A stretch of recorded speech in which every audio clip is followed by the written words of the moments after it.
there was no negotiation over there. If I went on set with maybe one drop of lipstick also, one drop of lip balm also, they'll be like, okay, remove. Little 1 centimeter longer earring, they'll be like, remove. So they were very, very clear about what Kaveri is going to look like. So it's a completely deglam role. There is literally no makeup and hair, and they used to actually add some sand on my face. You know, they're like, Pragya is glowing today. That's the problem. Can you just make her not glow today? You know. So we worked like that, and the look test was actually very easy because they knew what they wanted me to look like. Shraddhaji one second ఒక్క నిమిషం అండి. మీ question కన్నా ముందు just Aditya music Madhav గారు, నిరంజన్ గారు to please come on stage for a group picture please. రారా సరే, అక్కడ మీరు అందరు అటు సైడ్ ఒక ఫోటో తీసుకురా వాళ్ళు ఇద్దరు. ఓకే బాబీ గారు ఇక్కడ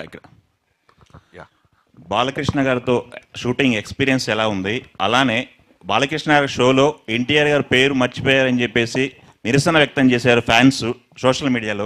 అది మీ దృష్టికి వచ్చి ఉంటుంది కదా, ఇద్దరితో వర్కింగ్ ఎక్స్పీరియన్స్ ఎలా ఉంది? ఫ్యాన్స్కి ఏం చెప్పదలుచుకున్నారు? నేను అంతకుముందు కూడా చెప్పానండి, బాలకృష్ణ గారితో తారక్ గారితో అంటే ఎంతమందికి దొరికితో తెలియదు అదృష్టం. రామారావు గారి అబ్బాయితో అండ్ మనవడితో చేయటం. సో జయలోకి తారక్ గారితో చేసింది నా లైఫ్లో బిగ్గెస్ట్ అచీవ్మెంట్గా నేను ఎప్పుడు ఫీల్ అవుతుంటాను. అది ఎప్పటికీ ఉంటుంది. అలానే బాలకృష్ణ గారితో ఇప్పుడు సినిమా చేయటం డాకు మహారాజ్ అనేది మళ్ళీ ఎక్స్ట్రాడినరీ జర్నీ లాగా ఉంది.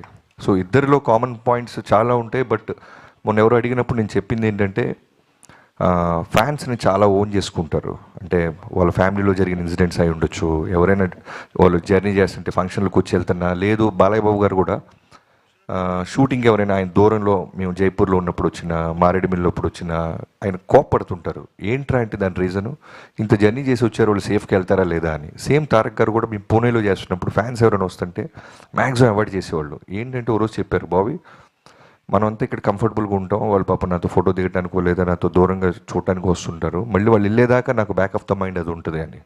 సో నాకైతే ఈ రెండు కామన్ పాయింట్స్ చాలా బాగా అనిపించినాయి.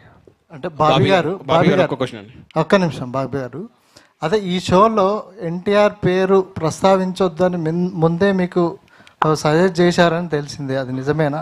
ఏంటి? అంత డ్రామా జరగలేదండి, దాన్ని కవర్ చేయాల్సిన అవసరం కూడా లేదు, అవి ఏమి లేవు.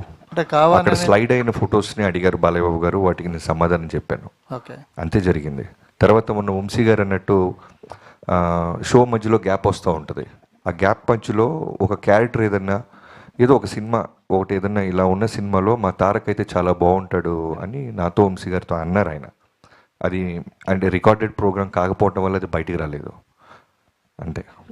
తర్వాత ఆయనకి జైలోకుస్ అనే సినిమా చాలా ఇష్టం. సో దాని గురించి కూడా నాతో 2-3 సార్లు మాట్లాడారు. సో అవేమీ లేవు. అనవసరంగా చిన్నదాన్ని మనమే పాపం అనవసరంగా ఒక ఫ్యామిలీ ఇష్యూని మనం పెద్ద చేస్తుంటాం అంతే. బాబీ గారు ఒక్క క్వశ్చన్ అండి. ట్రైలర్ చాలా బాగుంది, ఎమోషనల్ టచ్ ఉంది, కానీ అంటే మీరు కూడా ఎక్స్పెరిమెంటల్ కట్ చేశాను అన్నారు.